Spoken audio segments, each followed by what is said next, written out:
Aquí estoy de nuevo con un libro en las manos. Los libros me traen muchas enseñanzas. Y encontré una tradición recopilada por nuestro maravilloso escritor merideño, don Tulio Febres Cordero, y se llama La Silla de Suela. Yo estoy sentada pues en un mueble un poco más moderno. Una lástima que no sea una silla de suela. La silla de suela era muy común en las casas importantes en la época colonial. Pero estas sillas de suela en particular tienen una tradición histórica importante. En una ocasión, estando el Libertador en la ciudad de Trujillo, pero en Perú, se paró repentinamente y se rasgó el pantalón con un clavo que sobresalía de la silla de suela. No dijo nada, todos callaron. Se inclinó hacia la silla, estuvo observando el clavo durante un largo rato. Inmediatamente se irguió y mandó llamar al encargado de la población, una especie de comisario, hoy le llamaríamos un alcalde. La gente tembló porque pensó que Bolívar pues se molestaría de tener la ropa rasgada siendo un hombre tan elegante a pesar de estar en guerra. Y le preguntó que cuántas sillas habían en la población. Inmediatamente el hombre se movilizó con sus soldados y con otras personas y todas las sillas que pudieron conseguir las llevaron a esa comisaría. ¿Qué iba a hacer Bolívar con las sillas? Todos estaban intrigados. Colocaría una barricada en la población para que no entraran los realistas. Las transformaría en qué, las quemarían para hacer una barricada de fuego. Nadie sabía qué iba a pasar con las sillas. Pues resulta que lo que pasó con las sillas es que ese clavo le dio la idea a Bolívar de fundir todos los clavos de estaño que tenían las sillas, porque eso iba a ayudar a hacer las cantimploras y las ollas que tan necesarias eran para el ejército que debía emprender marcha, y no se conseguía el estaño, el material no aparecía por ningún lugar, nadie se ocupaba de llevarlo tan lejos, y así fue. Lograron hacer todas las guarniciones que necesitaban, emprendieron el camino, soldaron las ollas viejas, las de campaña. ¿Y qué ocurrió? Que unos meses después se dio el triunfo en Ayacucho y América era libre. Estas sillas las seguimos utilizando en muchos campos. Es la silla de madera que tiene el respaldar recto de suela, al igual que el asiento. Algunas están perfectamente labradas, que se hace con un pirograbador. Antes se hacían, me imagino, que con unos clavos calientes. Y ya fueron variando hasta de posición. Se empezaron a hacer en Venezuela y son propias de Venezuela. Ya no la butaca como tal, sino lo que llamamos el butaque, que sigue siendo de cuero o de suela, pero las patas son en forma de tijera fija, no abre, y es muy baja. Se utiliza por lo general en los campos y en los campos llaneros. Es una palabra de origen cumanagó, y su origen por la forma en sí tiene que ver con el asiento chamánico que utilizaban nuestros antepasados aborígenes. ¿Esto es todo con los muebles de Venezuela? Pues no es así. Venezuela fue rica muy rica en variedad en el mobiliario de la época colonial.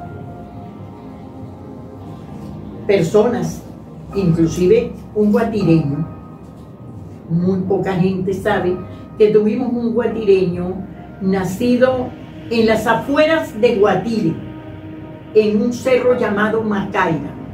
Hoy en día Macaira es parte del centro de Guatire, pero en aquel entonces no. Y allí nació un muchacho de origen portugués que marcha a Caracas a lo que se llama la Escuela de Marquetería de Caracas. Recuerden que Caracas no era solamente la ciudad de Caracas, sino que éramos todo lo que era la provincia de Caracas. Él llega allá y allí habían pues carpinteros, habían personas que trabajaban el cuero, habían doradores como el abuelo de don Andrés Bello, que él era pintor y dorador, es decir, el que realzaba las figuras talladas en los muebles, dorándolos con lo que se llama pan de oro, que es una especie de ligera película de oro que se incrusta en la madera con un pequeño martillito redondo. Sebastián Antonio Almeida. En otros lugares aparece como Serafín Antonio Almeida.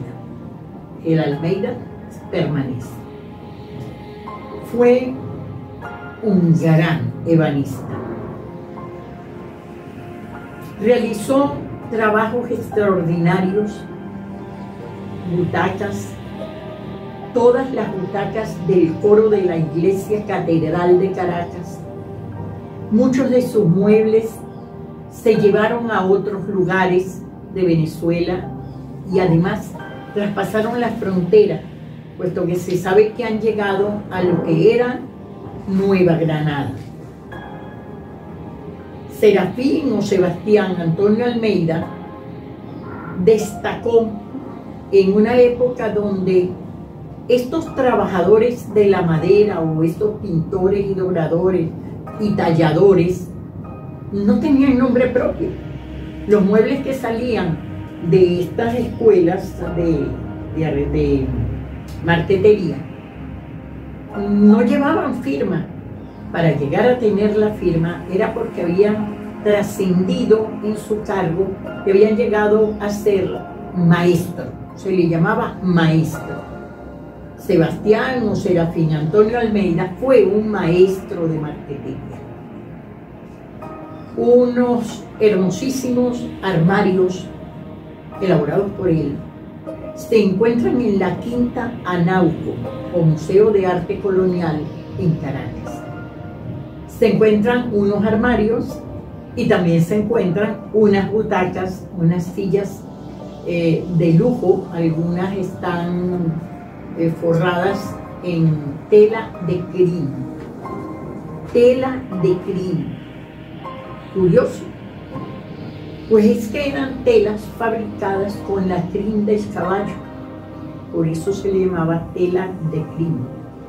Y una silla hecha de marquetería, con molduras talladas y además doradas, y llevando como forro, como tela, como tapicería, una tela de crin. Era un mueble de lujo. Y esos eran los muebles que fabricaba Sebastián o Serafín Antonio Almeida. Sus armarios, hay uno precioso que tiene unas espigas de caña, bien interesante, porque nos remite un poco a esa Venezuela agrícola en la cual él nació, a este Guatire que tenía grandes haciendas y que él debía haber visto las espigas de la caña de azúcar. No es el único mueble que podemos decir que se consigue en la Casa o Quinta Anauco, Museo de Arte Colonial, sino que en muchas de nuestras casas hay algunos muebles antiguos a los cuales tal vez no les hemos dado el valor histórico que tienen. Cuando hablamos de historia y nos remitimos a algún acontecimiento, debemos ubicarnos en el tiempo.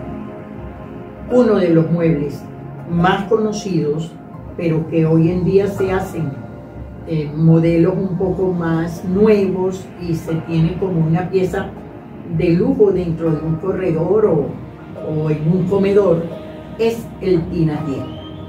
El tinajero es una pieza de lujo hoy en día, pero fue una pieza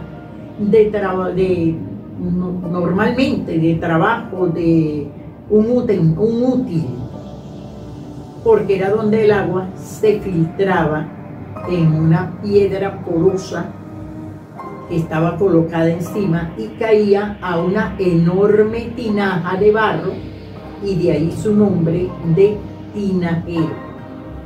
Hablar del tinajero nos llevaría mucho tiempo, porque hay otro mueble que tenemos con mucha frecuencia en las casas y lo utilizamos hasta de mesa de recibo, que es el baúl.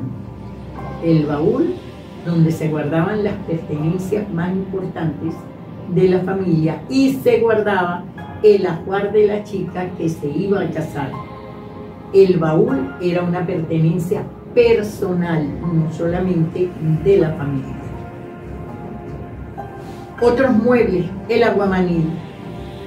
No existían los lavamanos, existía el aguamanil, que era un mueble de patas torneadas con gavetitas, un gran espejo y donde se colocaba una enorme jofaina o ponchera y una jarra de peltre para el aseo mañanero. Es mucho más lo que tengo que decirle y muy poco el tiempo que me queda. Sin embargo, podemos hacer un siguiente programa hablando de otros muebles de esa época. Hasta pronto.